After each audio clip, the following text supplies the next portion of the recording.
Pigeons 420. Mr. Grow It. And Rob from Cannabis Lifestyle TV. From the Stash Podcast.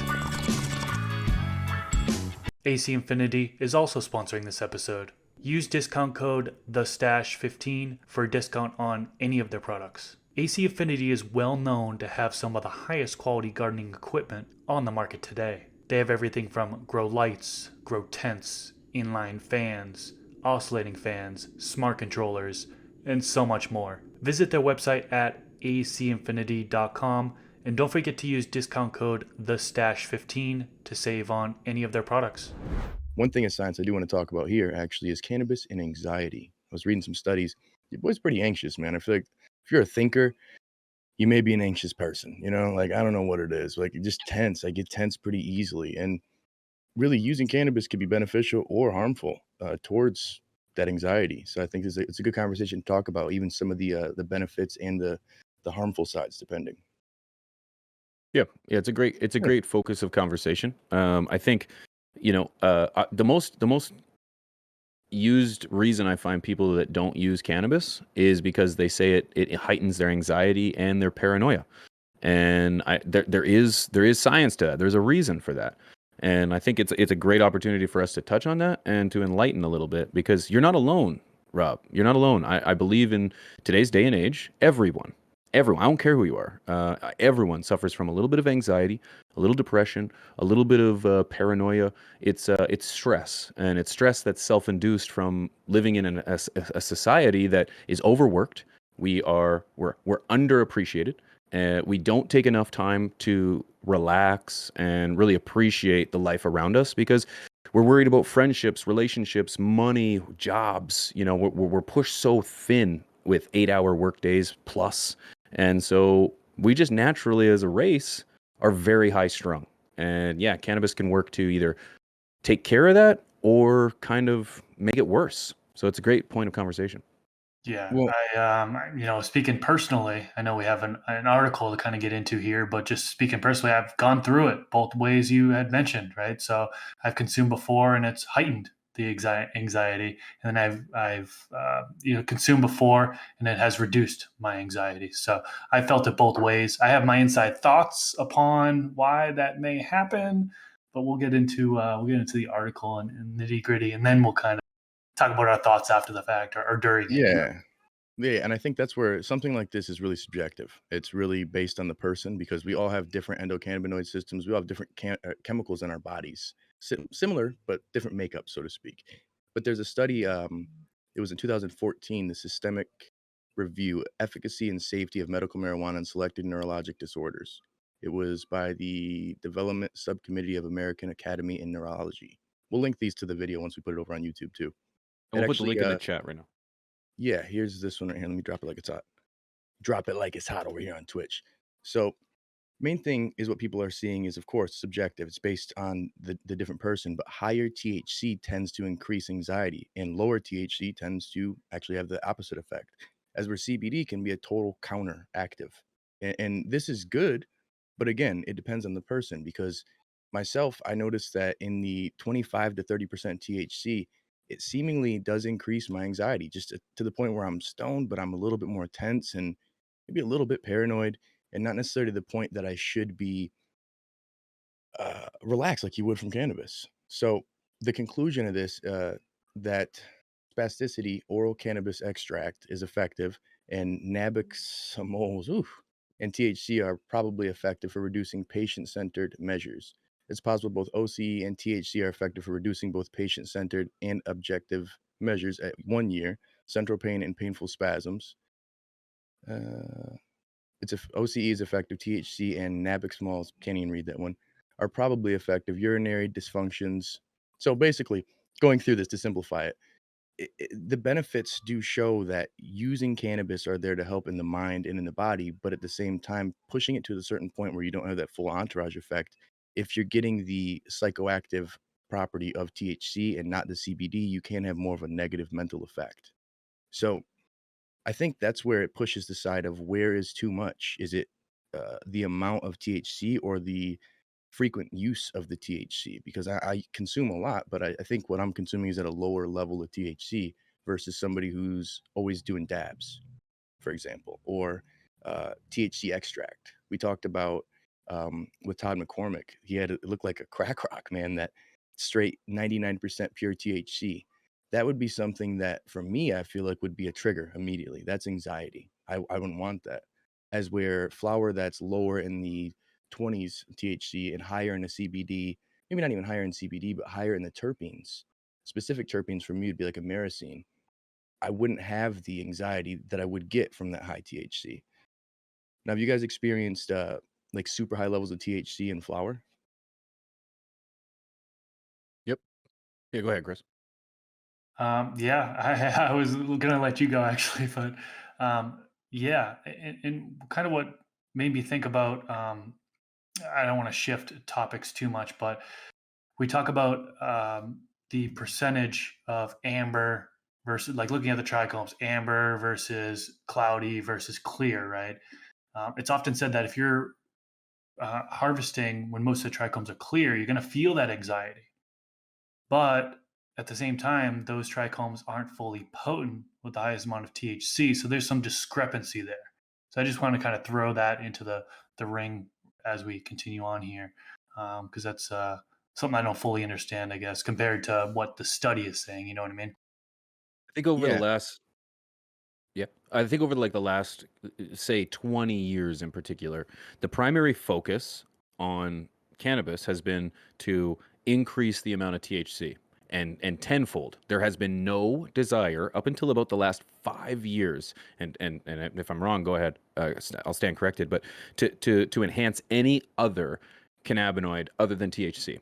That's why when you hear, 30 Club, the 30% THCs, 38% THC, I feel like over the last 20 years, we have, and longer, we've really only focused our attention on one particular cannabinoid, that being THC. And that is the sole culprit behind leading to high anxiety and paranoia and such.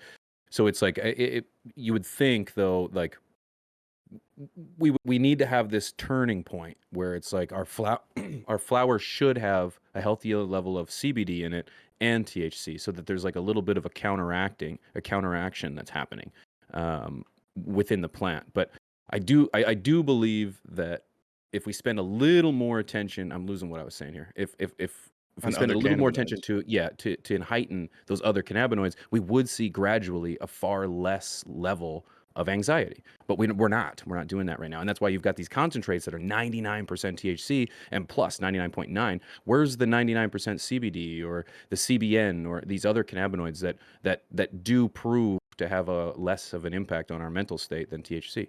Well, see, and that's where you'll get it at the gas station nowadays in a gummy. Is That's where it's being pushed as the snake oil, in my opinion, where like it's not even a proper or a full spectrum dose that they're giving. It's like shit hemp that they're just packing into a gummy, and people are buying it up left hand over fist, left and right. As where terpenes are being discovered as a big reactor for anxiety, specifically like limonene, myrcene, can never say it, uh, Carafilene, carafilene. I believe that's how you pronounce it. Struggle with it. Linalool. The main ones that you'd get in a lot of your regular cannabis, pinene. A lot of these are going to have anti-anxiety properties that are going to be able to help, at least in a temporary state, lower your anxiety, even if it's short term. Combining that, again, the entourage effect, combining that with CBD and a lower percentage of THC, that's going to be extremely beneficial in terms of giving you the proper effect. You deal with the entourage effect that's going to hit everybody a little different. It's like giving them a key that may not fit in their lock specifically. Maybe you need to modify it, break in a little. In this case, increasing these certain terpenes may be more beneficial for somebody than increasing THC or CBD. Problem is that's not the selling point right now. The market is looking at THC heavily or CBD heavily, just two small factors of the whole entourage effect. So until we see the market regulate that, we don't really know. It seems like right now it's I mean, if you know what you're looking for, if you're going to get like a citrus type of cultivar, it's going to be something like a orange sickle or something, or orangeade, or that specifically says that, then maybe you're going to look in that area. But for the most part, most people don't do that. They're going looking at THC. oh, this is 28%, this is 30%. That's not where the benefits are going to come in, though. Now, when we're talking about THC, are you only talking about Delta 9 THC, or are you also talking about Delta 8 THC, right? Because there's Mm. now two different types of THC now. You see, Delta 8 has exploded onto the market, right? I didn't get a chance to read this study beforehand. I know you did. Is it Delta 9, Delta 8, you know? Or I believe it was 9. okay. Let me go back. So Well, if this is from 2014, it would These be are all 9. the way up to 2018.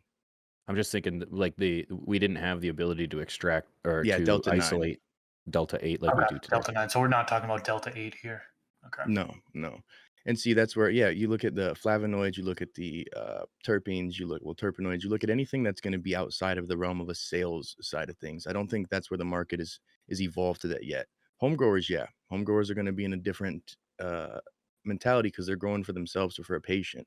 But the market is going based on what the market dictates, you know. And if you're looking at THC being the hot seller, again, Michigan, the 30 Club for some reason is hot. I'm sure it is in other places too, but it's just because of ignorance. It's not because of proper education, and it's being, refuted and pushed through more and more. I don't understand why you see these companies who are in the industry not changing up. Now, if you will, I see Franklin Fields in Michigan. They talk a lot about terpenes. Rare is another one in Michigan. They're just a dispensary, but they have their own product line as well, and they show the terpenes right on the front. Like that's the biggest selling point. I think that's where the future is going to be eventually, is people buy based on terpenes in the whole cannabinoid system. You're not looking at just one number. It doesn't make any sense why that would be the determining factor, you know? Well, up until to like the last few years, that was it. What got you high? Weed. Well, was it weed? No, it was THC.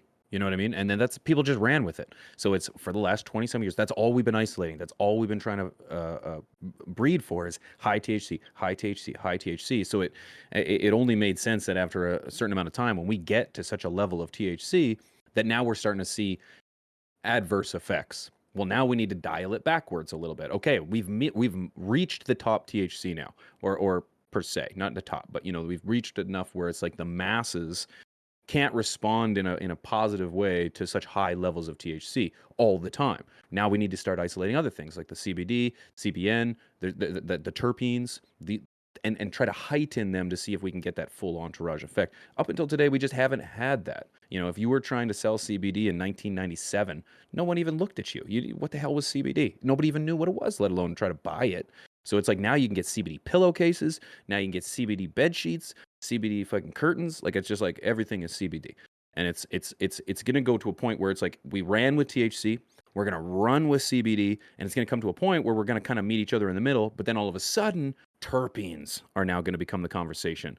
Additives to that THC or the CBD. I'm very excited to see what comes of this, because if you look at alcohol, it's very similar. It's like we pushed the limits of alcohol full. You can get moonshine, which is freaking like turpentine. It takes paint off the side of your car, but at the general masses can't handle a 99% alcohol or a 80% alcohol. We found out that at about that 40%, that's where that's where you're done. You don't need any more than that. Beer caps out at like 6. It's not trying to push the limits. There's other things involved, the tastes, the hoppiness, in particular with beer. So yeah, I think as we go on farther and farther, starting to use this in more and more ways, that's when we're going to start to try to experiment with what fits the human anatomy the best. Well, and I think this is another sign of Western medicine or Western culture kind of shitting on what's already out there. I mean, since the 11th century, terpenes have been used for illness and for pain. Literally, I mean, since the 11th fucking century, and that's over in Arabia, but not over here. We don't really do that here that much. It's only kind of like treated like a essential oil. You know what I'm saying? Where some people will say it's bullshit even, but science backs it. And I think more and more companies need to realize that you can hit your recreational and medical by focusing a little heavier on the other side effects, the other things, instead of just THC. I don't know why that there's not more companies. There's two terpenes, does stuff like that, but there's people who use diffusers even for terpenes. So you just have it in the air. And I don't want my whole house to reek like bud always, because it already does, but it's like, if you're getting a benefit from it, why would you not just have that on your desk or something, just pumping it in? So there's a lot of benefits to focusing a little heavier on terps. I think we need to get the terp expert on here. I had a guy from True Terpenes. He's on vacation right now, but once he comes back, you're going to be on the show, Derek. And I think that we're going to have a very, very deep dive in terms of the different terpenes and the effects. I think if people find one for themselves, like myself, again, I'm into the gassy, cushy terps. It's just what I like. It's going to be subjective. It's going to be different for everybody, but you need to find something that works well for you, because then you know your medicinal benefit that you're looking for. It's like, oh, well, if it doesn't have this, it's just like drinking a different type of beer or a different type of alcohol. Like, yeah, you'll get drunk, but not that same effect you're looking for. You want that exact buzz. Just me, I'm a little picky. Thick Ass Glass was kind enough to send me this beautiful Klein recycler. It's their 18-inch version, and boy, when you watch this thing in action, it is incredible. Just watching the way that the water swirls through the piece and the smoke kind of just mingles its way together. This is absolutely beautiful, and can I tell you, it is thick. From the mouthpiece to the stand to the percolators in the middle, you can tell that this is really thick glass. And so I think it's true to the name for Thick Ass Glass. And using promo code THESTASH to help save a few dollars off at checkout. Pigeons mentioned CBD curtains earlier, and I was just trying to find them. I'm gonna purchase them. They sound like they do a good job. Yeah, they're great on your Curtains, mindset. Great on condoms. your mind. And you know what else is great on your mindset? If you're watching this on YouTube, we actually record these videos live on twitch.tv/FromTheStash podcast twice a week, Tuesdays and Thursdays, 2 p.m. Central, 3 Eastern, and 12 Pacific. You can come join live, help influence the conversation by being in the chat and giving us some cheat codes. But we do that twice a week, so don't forget to check that out, twitch.tv/FromTheStash podcast. So have you guys ever smoked any hemp flower? Yeah. I didn't like it. I Didn't like it at all. Didn't I don't like it like it at either. all. Nothing about it. Some people that I know swear by mixing some with if they've got really potent flower and they still want to smoke it, instead of doing like one hit or green hits, they'll mix a little bit of hemp into it. Kind of like using tobacco if you're into that, especially in the Middle East. That's really common. Now, I wouldn't do that per se, but it could be for somebody who is dealing with that. If you like the terpene that you have, but you're still getting a little too tense and too anxious, counteracting with that CBD. So for Trey's events that he does for Elevated Social, he always will have a CBD mocktail or a drink. That way, if you're too lit, you just drink more and you kind of counteract it a little. And it's almost like using salt on the boiling water, kind of just draws it back a little. And that's a good tactic, so to speak. Is there anything that you guys have done in the past when you've gotten too anxious or paranoid to kind of draw it back a little bit? I've done the same thing where, yeah, I mean, you smoke THC flower, high THC flower, and you're starting to feel like super stoned, but maybe you need to do something. I remember needing to be productive or go out or something, drive or whatever. So I did some CBD flower and just consumed that, and that definitely brought me down, for sure. That, and as well as gummies, CBD gummies. It's something that I actually take pretty often. Just put in an order for more. Oh, yeah.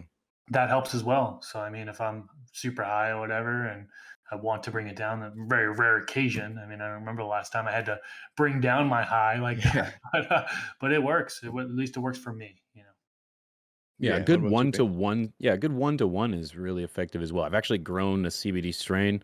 It was kind of a waste of space. I didn't like it either. It was like I think it was like a 12% or 10% CBD and a 2% under 1% THC. Can't remember now, but I didn't like it at all. I've never been too high / really anxious. I have many other ways of keeping my mind right that include, meditation, nature, getting outside. Cannabis is just one method to being able to deal with anxiety. So, or your mental state in general. So it's, you really need to understand your own body and your own needs and desires before you start treating, your symptoms with really anything. Because quite frankly, it's the worst thing is when I have somebody come over to my house and we sit down and we start toking and I overdose them so fast Yeah. because I'm having and people, first of all, if you don't think overdosing on weed is real, then please come over to my house. Well, Because it depends on the person though too. most Because of like most of the we time, smoked a fucking lot in Vegas, and there was a Right, few people who were right. tapping, Tap, yeah, and tap, the tap, idea tap. is that it's like different methods of consumption, the amounts of consumption, and then of course if it's THC or CBD, that's going to have an impact on your your mental state. So no, personally, I don't use weed to affect if I'm really anxious. That's not where I'm going with it. I've just it's not something I deal with. But a CBD strain would be something that I'd be quicker to grasp, to take on. I've just never smoked any that tasted good. And again, that's where the problem comes in for me, man. It's like, No, I've never had any situations where I need to come down from the high per se. I just noticed that I'm more tense, and the only variable that comes into it could be this certain new bud that I'd never smoked before that I have now. I'm like, this is probably it. It's probably it. Now, I definitely am more into like meditation, getting outside, some working out, a little bit of the organics, whatever it takes to get the mind right. But some people do have issues with it, and I personally know a few who've gotten so tense they've thrown up from just like anxiety and just feeling like shit, and it's like, oh, then you need to do something to counteract that. I think the CBD can help, again, having the right terpenes and making sure that you're not overdoing it. You're not overdoing it. Not everybody can smoke the same. Some people, I've been smoking like this since I was 12, man. So it's a little different. Maybe not That's like right. this. I smoke joints. Now I smoke blunts. I grew up. I'm a man now.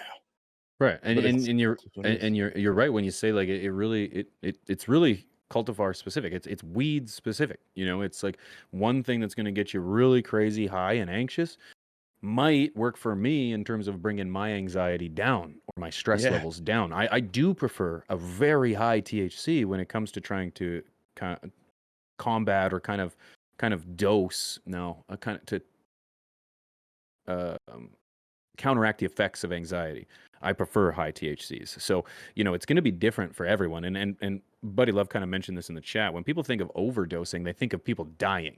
And sure, that's what happens in some cases of overdosing, not from weed, but in No. overdosing on alcohol and other kinds of drugs. But no, in reality, overdosing is if you smoke too much and you feel like sitting in your couch and not doing anything, you overdosed. If you smoke too much and you get sick to the stomach, you overdosed. These are the kind of if you No, smoke too much, you technically, get crazy if you're anxious. high, you overdose, technically. Sure. You're not supposed to if you're doing it for medical use, I mean, think about it. If you have pain, you take your pain medication. If you take a little extra, you're gonna be a little high.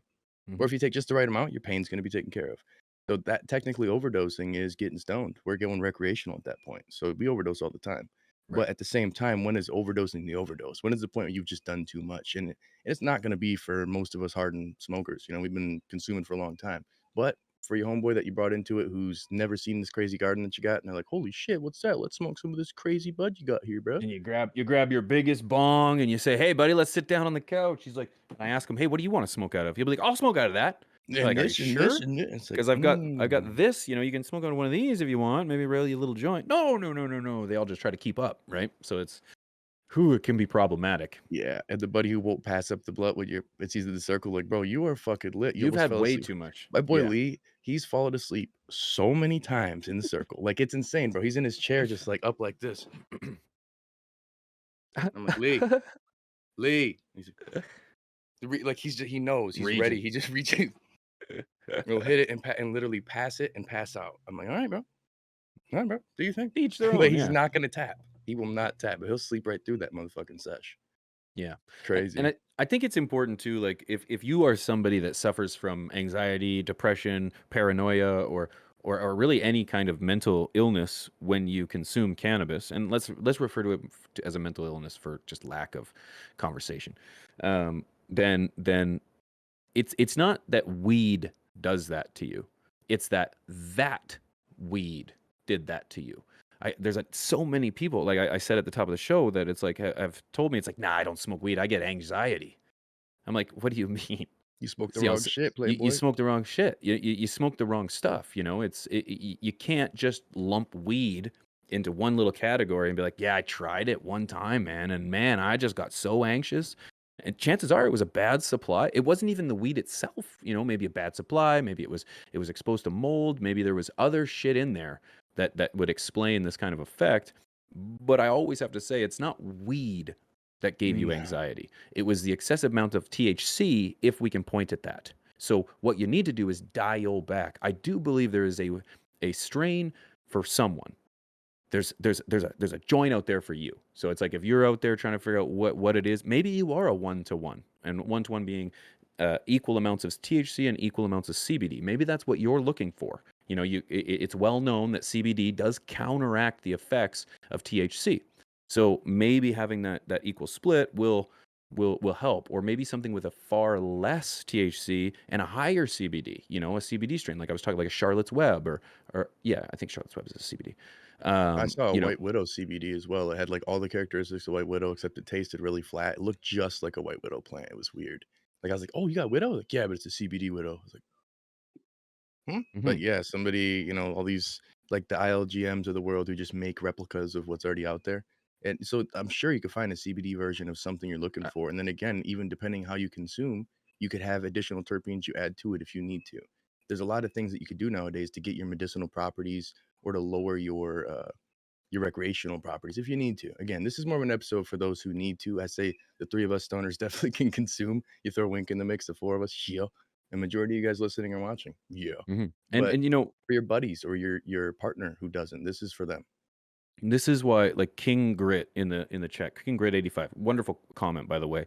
And don't forget, twitch.tv/from the stash podcast, if you want to influence the conversation as well. Says, yeah, but who wants to go back and try another strain when this strain did that? Some just want to quit. It's uncomfortable. I see that all the 100%. time. 100%. But that's where you as a friend and or a doctor need to be able to step up and say, well, no, that's wrong. That's wrong. You had a bad experience. You drank too much vodka one night. Now you never drink vodka again. Well, maybe, but maybe you try whiskey. Maybe you try beer. Maybe you try, there's something out there. And for all the alcoholics out there, I'm sorry that I use alcohol as a reference, but I'm just saying that, any good doctor would prescribe something else. Yeah. If this particular pain medication didn't work, your lorazepam or your whatever, it didn't work. Well, they're going to give you something else. They're going to give you something else to try to affect. They're not going to be like, Map, deal with the pain, Like, deal with the sorry. Oh, anxiety. you had You're bad side fucked, effect? bro. You're fucked. Go sit in a closet, bro. You got to just sit in darkness for the next 4 days. No, you would try to fix them. You would try to help them. And that's where it's like, I feel as myself or as us, as advocates for the plant, we have a responsibility to spread awareness. We have a responsibility to show people that you can actually live a wonderful life, an enhanced life, while manipulating and using cannabis to your advantage. So that's where we need to step up and say, no, you shouldn't quit, son. You shouldn't quit. What we need to do is we need to get you in a now. We shouldn't all be playing doctors here, but the thing is that you should be in a safe environment, right? You shouldn't be doing weed with people you don't know. That's just straight up, especially if Don't you do have weed with strangers. no. Don't do weed from strangers. You want to be. We've done weed It's a with some horrible thing. Of strangers. course we have, but we don't have anxiety issues. So I'm thinking, you want to be in a right environment. You want to be surrounded by the right people, and you want to know you've got a quality product. So those are the first 3 steps to trying to ensure that you're going to be put on the right track. And I think that we have to make that effort to help spread awareness that weed isn't weed. It's a way of life. Miracle It's plant, it's baby. more than that. And full disclaimer, we're advocates. We're not doctors. This isn't medical advice. We're just speaking about experience. And What do you talk about? In the comment? What are you talking about? In the comment section, you're going to tell me, well, Pigeons isn't a doctor. What the fuck are you talking about? No, but Mr. Grow he just gets got a a lawsuit certificate. for giving medical advice. It's like, He just got a hold on. certificate. We got a disclaimer here. Yeah, disclaimer. This is just our opinion. Those sources that I linked over here in Twitch, you see them there, and I'll make sure I add them over on YouTube as well when we put them, because those are people smarter than us, and we're just repeating what they're saying and giving our 2 cents. And of But course, we want to know from you as well, because we've got an incredible audience. There could be upwards of 50,000 people that watch this video, and we're really King Rit. I'm sorry about that. We want to know, how does cannabis affect you and your mental state? But more importantly, how do you use cannabis to affect your mental state? Do you use it to your advantage? Are there particular times in the day where you're using higher THC, maybe a higher CBD, maybe you're doing concentrates? Because I do feel with the proliferation of these carts and these pens, that's why we're seeing this increased level of stress and anxiety. So we want to hear from you. We want to know what ways do you use cannabis to help combat your anxiety levels. yeah, I dig it. I was actually gonna say, how do you guys fucking use bud to counter your anxiety? But you added way more and better to it. So I like that. Good shit. So for those of you who are on Twitch, stick around. I'm rolling another one. We're gonna get high, and enjoy some terps over here.